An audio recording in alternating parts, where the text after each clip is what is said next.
ರಾತ್ರಿ ಮಧುಪಾಶದಲ್ಲಿ ಇದ್ದ ಗೌರಿ ಮತ್ತು ಶ್ರೀಕಾಂತ್ ಬೆಳಿಗ್ಗೆ 8 ಗಂಟೆಯಾದರೂ ಇಬ್ಬರೂ ಎದ್ದಿರಲಿಲ್ಲ. ರುಕ್ಮಿಣಿ ಸಹ ಇಂದು ಮನೆಗೆ ಹೋಗಿರಲಿಲ್ಲ. ಅವಳು ತನ್ನ ಗಂಡನಿಗೆ ಇಲ್ಲಿಗೆ ಬಂದು ಮಕ್ಕಳಿಗೆ ತಿಂಡಿ ತೆಗೆದುಕೊಂಡು ಹೋಗುವಂತೆ ಹೇಳಿದ್ದಳು. ಹಾಗಾಗಿ ಅವಳೇ ತಿಂಡಿ ರೆಡಿ ಮಾಡಿ ಅಜ್ಜಿಯನ್ನು ಎಬ್ಬಿಸಲು ರೂಮ್ಗೆ ಹೋದಾಗ ಅಜ್ಜಿ ಇನ್ನೂ ಯಾಕೆ ಗೌರಿ ಬಂದೇ ಇಲ್ವಲ್ಲ ಎನ್ನುವಾಗ ಬೆಡ್ಶೀಟ್ ಮಡಚುತ್ತಾ ಅಯ್ಯೋ ನೀವೇನಜ್ಜಿ ಇವಾಗ ಮದುವೆ ಆಗಿರೋ ಮಕ್ಕಳು, ಎದ್ದೇಳ್ತಾರೆ ಬಿಡಿ, ನಾನಿಲ್ವಾ ಕೆಲಸ ಮಾಡೋಕೆ ಎನ್ನುತ್ತಾ ಅಜ್ಜಿಯನ್ನು ಕೆಳಗಡೆ ಕರೆದುಕೊಂಡು ಡೈನಿಂಗ್ ಟೇಬಲ್ ಮೇಲೆ ಕೂರಿಸಿದಳು. ನಿಖಿಲ್ ಮತ್ತು ಹರ್ಷ ಸಹ ತಿಂಡಿ ತಿಂದು ಇವತ್ತು ಸೂರ್ಯ ಪಶ್ಚಿಮದಲ್ಲಿ ಹುಟ್ಟಿದ್ದಾನೋ ಏನೋ, ಇಬ್ಬರು ಶಿಸ್ತಿನ ಸಿಪಾಯಿಗಳು ಸಮಯದ ಅರಿವಿಲ್ಲದೆ ಇದ್ದಾರಲ್ಲ ಎನ್ನುತ್ತಾ ನಗುತ್ತಾ ತಿಂಡಿ ತಿಂದು ತಮ್ಮ ತಮ್ಮ ಕೆಲಸಕ್ಕೆ ಹೊರಟರು. ಸ್ವಲ್ಪ ಸಮಯದ ನಂತರ ಗೌರಿಗೂ ಎಚ್ಚರವಾಯಿತು. ಅವಳ ಮೇಲೆ ಯಾವುದೋ ಒಂದು ಭಾರಿ ವಸ್ತು ಇರುವಂತೆ ಭಾಸವಾಯಿತು. ಏನೆಂದು ಕಣ್ಣಾಡಿಸುವಾಗ ಸ್ವತಃ ಅವಳೇ ಶ್ರೀಕಾಂತ್ ಎದೆಯ ಮೇಲೆ ಮಲಗಿದ್ದಳು. ಅವನ ಭವ್ಯ ಬಾಹುಗಳು ಅವಳನ್ನು ತಬ್ಬಿ ಹಿಡಿದಿದ್ದು ಅನುಭವಕ್ಕೆ ಬಂದಿತು.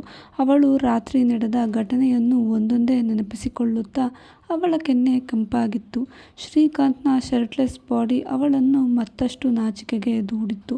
ಅವಳು ಬೆಡ್ ಮೇಲೆ ಕೈಯಾಡಿಸಿದಳು. ಅಲ್ಲೇ ಇದ್ದ ಶ್ರೀಕಾಂತ್ ಶರ್ಟ್ ಹಾಕಿಕೊಂಡು ವಾಶ್ರೂಮ್ ಕಡೆ ನಡೆದಳು. ಅಲ್ಲಿ ಸ್ವಲ್ಪ ಹೊತ್ತು ಬಿಸಿ ನೀರು ಮೈಮೇಲೆ ಬಿದ್ದಾಗ ಅವಳಿಗೆ ಏನೋ ಆನಂದ. ಸಮಯ ಆಗಿದ್ದರಿಂದ ಬೇಗ ಸ್ನಾನ ಮುಗಿಸಿ ಆಚೆ ಬಂದವಳು ಶ್ರೀಕಾಂತ್ನನ್ನು ನೋಡಿದಳು. ಈಗಲೂ ಅವನು ಮಲಗೇ ಇದ್ದ. ಅವನ ಮುಖದಲ್ಲಿ ಸ್ವಲ್ಪ ಸಂತೃಪ್ತಿಯಿಂದ ಮಲಗಿದಂತೆ ಅನಿಸಿತ್ತು.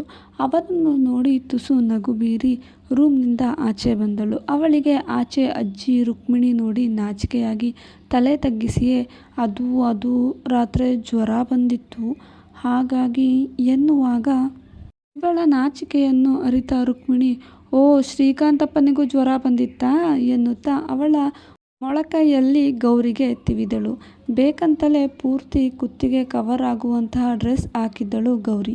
ಆದರೂ ರುಕ್ಮಿಣಿ CCTV ಅಂತಿದ್ದ ಕಣ್ಣಿಗೆ ಗೌರಿಯ ಕಿವಿ ಕೆಳಗೆ ರಾತ್ರಿ ಶ್ರೀಕಾಂತ್ ನೀಡಿದ್ದ ಲವ್ ಬೈಟ್ ಕಾಣಿಸಿತು. ಗೌರಿ ಕಿವಿಯ ಬಳಿ ಹೋದ ರುಕ್ಮಿಣಿ ಜ್ವರಕ್ಕೆ ಇಲ್ಲೆಲ್ಲ ಇಂಜೆಕ್ಷನ್ ಕೊಡ್ತಾರಾ ಎಂದಾಗಲೇ ಅಲ್ಲಿಯೂ ಶ್ರೀಕಾಂತ್ ಸಿಹಿಮುತ್ತಿನ ಗುರುತೊಂದನ್ನು ನೀಡಿರುವುದು ಗೌರಿಗೆ ಗೊತ್ತಾಗಿದ್ದು ತಕ್ಷಣ ತನ್ನ ಕೂದಲಿನಿಂದ ಅದನ್ನು ಕವರ್ ಮಾಡುತ್ತಾ ರುಕ್ಕು ಅಕ್ಕ ಎನ್ನುತ್ತಾ ನಾಚಿ ಅಜ್ಜಿ ತಿಂಡಿ ತಿಂದ್ರಾ, ನಿಖಿಲಣ್ಣ ಆಫೀಸ್ಗೆ, ಹರ್ಷ ಕಾಲೇಜ್ಗೆ ಹೋದ್ರಾ ಎಂದು ಕೇಳಿದಳು. ಎಲ್ಲ ಹೋದ್ರು. ನಿಮ್ಮದು ಕಾಲೇಜ್ ಇವತ್ತು ಚಕ್ಕರ್ ತಾನೇ, ಹೋಗಿ ಕೆಲಸ ನಾನು ಮಾಡ್ಕೋತೀನಿ, ನಿಮ್ಮನ್ನು ಶ್ರೀಕಾಂತನ್ನ ಹುಡುಕ್ತಿದ್ದಾರೇನೋ ಎನ್ನುವಾಗ ಮತ್ತೆ ನಾಚಿಕೊಂಡಳು ಅಂತಾದಳು ಗೌರಿ. ಈ ಕಡೆ ತನ್ನ ಹಾಸಿಗೆಯ ಮೇಲಿಂದ ಶ್ರೀಕಾಂತ್ ಪಕ್ಕದಲ್ಲಿ ಕೈಯಾಡಿಸಿ ಗೌರಿ ಇಲ್ಲದಿರುವುದನ್ನು ತಿಳಿದ ತಕ್ಷಣ ಎದ್ದಿ ಕುಳಿತನು. ವಾಶ್ರೂಮ್ ಡೋರ್ ಓಪನ್ ಆಗಿರುವುದು ತಿಳಿದು ಅವಳು ವಾಶ್ರೂಮ್ಗೆ ಹೋಗಿರಬಹುದೆಂದು ತಿಳಿದನು. ಅವನಿಗೂ ರಾತ್ರಿಯ ಮಂಪರು ಕಣ್ಣನ್ನು ಮನಸ್ಸನ್ನು ತುಂಬಿತ್ತು. ಆದರೆ ಅವನಿಗೆ ಗೌರಿ ಇದೆಲ್ಲವನ್ನು ಹೇಗೆ ಅಕ್ಸೆಪ್ಟ್ ಮಾಡಿಕೊಳ್ತಾಳೋ ಅನ್ನೋ ಚಿಂತೆ ಕಾಡುತ್ತಿತ್ತು. ತನ್ನ ತಲೆ ಕೂದಲನ್ನು ಸರಿ ಮಾಡಿಕೊಳ್ಳುತ್ತಾ ಎದ್ದು ನಿಂತು ಅಲ್ಲೇ ಇದ್ದ ಮಿರರಲ್ಲಿ ತನ್ನನ್ನೇ ನೋಡಿಕೊಳ್ಳುತ್ತಾ ತನ್ನ ಪೊಲೀಸ್ ಮೀಸೆಯನ್ನು ಸರಿ ಮಾಡಿಕೊಳ್ಳುತ್ತಾ ಏನೋ ಅತೀವ ವಜ್ರ ಪಡೆದಿರುವ ಖುಷಿಯಲ್ಲಿ ವಾಶ್ರೂಮ್ ಕಡೆ ಮೆಲ್ಲಗೆ ನಾಕ್ ಮಾಡಿದ.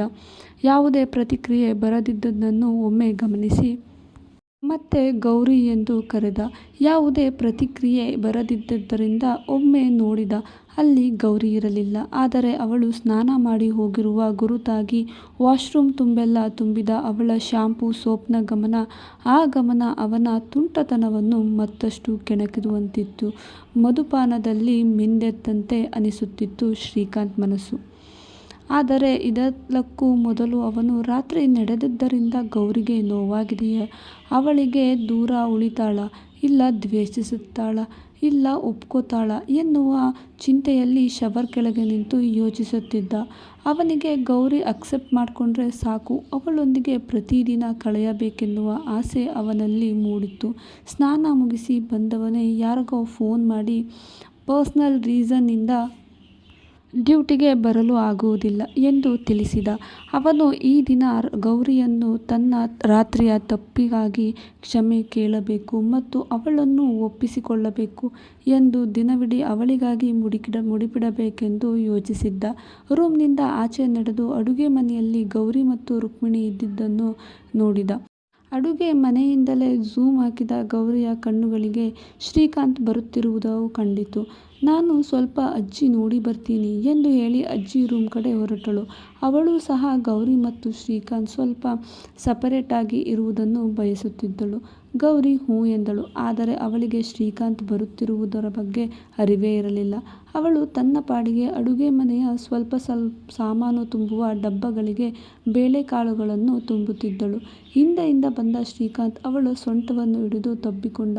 ಅವಳ ಹೆಗಲ ಮೇಲೆ ತಲೆ ಹಾಕಿ ಕಿವಿಯ ಹಿಂಭಾಗಕ್ಕೆ ಒಂದು ಮುತ್ತು ನೀಡಿದ. ಗೌರಿ ಅವನನ್ನು ನೋಡೇ ಇರುವುದರಿಂದ ಸ್ವಲ್ಪ ಗಾಬರಿಯಾದಳು. ಗೌರಿ ಅವನನ್ನು ನೋಡಿ ಏನಿದು, ಯಾರಾದರೂ ನೋಡಿದ್ರೆ ಏನನ್ಕೋತಾರೆ ಎಂದಳು. ಶ್ರೀಕಾಂತ್ ಅವಳ ಮಾತನ್ನು ಗಮನಿಸದೆ ನನ್ನ ಮೇಲೆ ಕೋಪನಾ, ನನ್ನ ಜೊತೆ ಮಾತನಾಡಲ್ವಾ ಎಂದಾಗ ಗೌರಿ ಯಾಕೆ ಎಂದು ಕೇಳಿದಳು. ಈ ಮಾತು ಕೇಳಿ ಶ್ರೀಕಾಂತ್ ಮುಖದಲ್ಲಿ ಒಂದು ಸುಂದರ ನಗು ಮೂಡಿತ್ತು.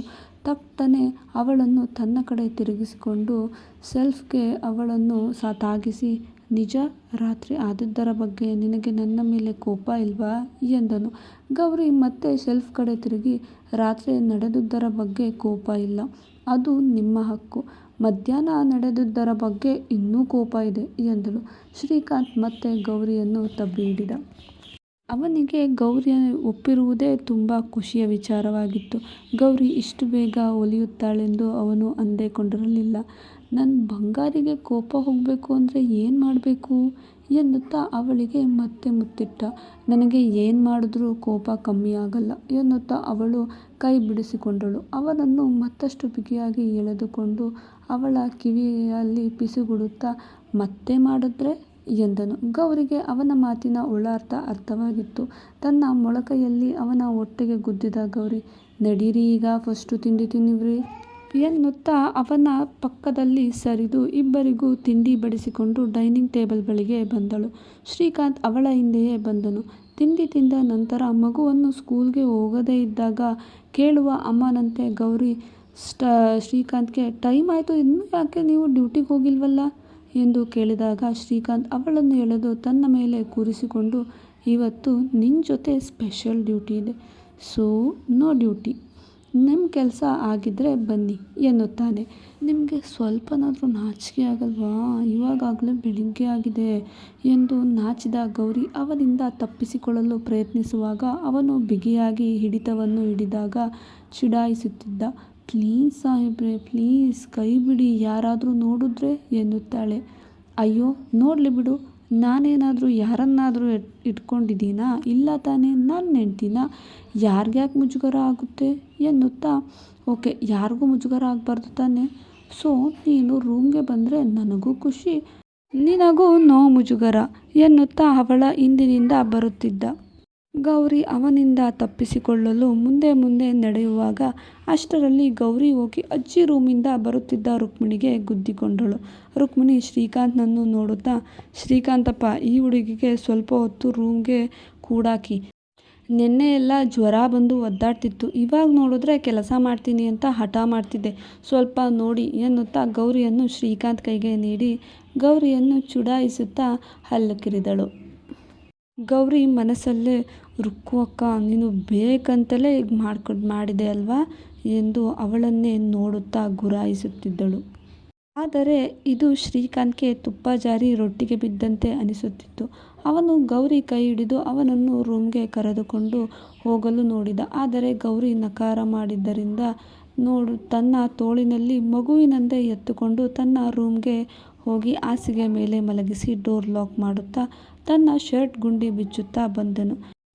ಗೌರಿ ಹೊರಗಷ್ಟೇ ನಕಾರ ಮಾಡಿದ್ದಳು. ಆದರೆ ಅವನು ತಂದು ಮಲಗಿಸಿರುವ ಪೊಸಿಷನ್ನಿಂದ ಸ್ವಲ್ಪವೂ ಕದಲಿಲ್ಲ. ಅವನನ್ನೇ ನೋಡುತ್ತಾ ಮುಗುಳ್ನಗುತ್ತಿದ್ದಳು. ಅವಳು ನಗು ಶ್ರೀಕಾಂತ್ಗೆ ಮಧುಸ್ಪಂದನದಂತೆ ಎನಿಸುತ್ತಿತ್ತು. ಅವನು ಶರ್ಟ್ಲೆಸ್ ಆಗಿ ಬರುತ್ತಿದ್ದುದನ್ನು ನೋಡಿ ತನ್ನ ಕೈಯಿಂದ ಕಣ್ಣುಗಳನ್ನು ಮುಚ್ಚಿಕೊಂಡಿದ್ದಳು ಗೌರಿ. ಅವಳು ಈ ರೀತಿ ನಾಚಿಕೊಂಡಿರುವುದು ಶ್ರೀಕಾಂತ್ ಮನಸ್ಸಿನಲ್ಲಿ ಒಂಥರ ಬೆಂಕಿ ಹಚ್ಚಿದಂತೆಯೇ ಅನಿಸುತ್ತಿತ್ತು. ಅವಳ ಸನಿಹ ಬಂದ ಶ್ರೀಕಾಂತ್ ಅವಳ ಲಾಂಗ್ ನೆಕ್ ಇರೋ ಡ್ರೆಸ್ ಬಟನ್ಗಳ ಮೇಲೆ ಕೈಯಾಡಿಸುವಾಗಲೇ ಅವಳು ತನ್ನ ಕೈಯಿಂದ ಕಣ್ ತೆಗೆದು ಶ್ರೀಕಾಂತ್ನ ಜಿಮ್ ಬಾಡಿಯನ್ನು ತಬ್ಬಿ ಹಿಡಿದಿದ್ದಳು. ತನ್ನ ಕಣ್ಣಿಂದ ಕೈ ತೆಗೆದಿದ್ದು. ಆದರೆ ಕಣ್ಣು ಮಾತ್ರ ತೆಗೆದಿರಲಿಲ್ಲ. ಅವಳ ಶ್ರೀಕಾಂತ್ನ ಈ ನಡೆಗೆ ತಯಾರಾಗಿದ್ದಳು. ಸ್ವಲ್ಪ ಸಮಯದ ನಂತರ ಶ್ರೀಕಾಂತ್ ಗೌರಿಯ ಮೇಲ್ಭಾಗ ಮಲಗಿ, ಯಾಕೆ ನನ್ನ ಬಂಗಾರಿ ಕಣ್ಣು ಬಿಡಲ್ವಾ? ನಿನ್ನ ಸಾಹೇಬ್ರು ಚೆನ್ನಾಗಿಲ್ವಾ? ನೋಡಲ್ವಾ ಎನ್ನುತ್ತಾ ಅವಳ ಕಿವಿಯ ಬಳಿ ಮೆಲ್ಲಗೆ ಪ್ಲೀಸ್ ಓಪನ್ ಯುವರ್ ಐಸ್ ಎನ್ನುವಾಗ ಗೌರಿ ಕಣ್ಣು ಬಿಟ್ಟಿದ್ದಳು. ಆದರೆ ಇಬ್ಬರನ್ನು ಹೀಗೆ ಅಂಟಿಕೊಂಡಂತೆ ನೋಡಿ ಮತ್ತೆ ಕಣ್ಣು ಮುಚ್ಚಿದವಳು. ಶ್ರೀಕಾಂತ್ ತನ್ನನ್ನೇ ನೋಡುತ್ತಾ ಅವನೊಡನೆ 1-2 ಗಂಟೆ ಪ್ರೇಮಗೀತೆ ಆಡುತ್ತಾ ಸುಸ್ತಾದಂತೆ ಅಲ್ಲಿಯೇ ನಿದ್ದೆಗೆ ಜಾರಿದ್ದಳು. ಸುಮಾರು ಮಧ್ಯಾಹ್ನ 3 ಗಂಟೆಗೆ ಶ್ರೀಕಾಂತ್ನ ನಿದ್ದೆ ಮುಗಿದಿತ್ತು. ಎದ್ದವನೇ ತನ್ನ ಮಗ್ಗಲಿನಲ್ಲಿ ಗೌರಿಯನ್ನು ಸರಿಯಾಗಿ ತನ್ನ ತೋಳಿನ ಮೇಲೆ ಮಲಗಿಸಿಕೊಂಡು ಅವಳಿಗೆ ಮುತ್ತಿಡುತ್ತಾ, ಒಂದು ಮ್ಯಾಜಿಕ್ ಇದೆ, ಆದರೆ ನನಗೆ ಡ್ಯೂಟಿ ಮಾಡೋಕೆ ಕಷ್ಟ ಎಂದು ಅವಳ ಮೂಗಿನ ತುದಿಗೆ ತನ್ನ ಮೂಗನ್ನು ಉಜ್ಜುತ್ತಾ ತನ್ನ ಬೆರಳುಗಳನ್ನು ಅವಳ ಮೈಲೆಲ್ಲ ನಡೆಸುತ್ತಿದ್ದನು. ಇದರಿಂದ ಗೌರಿಯ ನಿದ್ದೆ ಮುರಿದಿತ್ತು.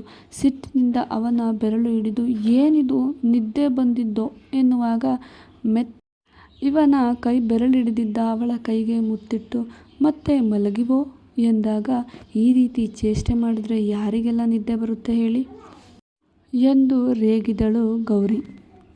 ಬೆಡ್ಶೀಟನ್ನು ತನ್ನ ದೇಹಕ್ಕೆ ಸುತ್ತಿ ಅಲ್ಲೇ ಇದ್ದ ಶ್ರೀಕಾಂತ್ ಶರಡು ತೆಗೆದುಕೊಳ್ಳುವಾಗ ಮತ್ತೆ ಅವಳನ್ನು ಹಾಸಿಗೆ ಮೇಲೆ ಬೀಳಿಸಿ, ಕೋಪ ಕಡಿಮೆ ಆಯ್ತಾ ಎಂದು ಅವಳ ಮೇಲೆ ಮಲಗಿದ.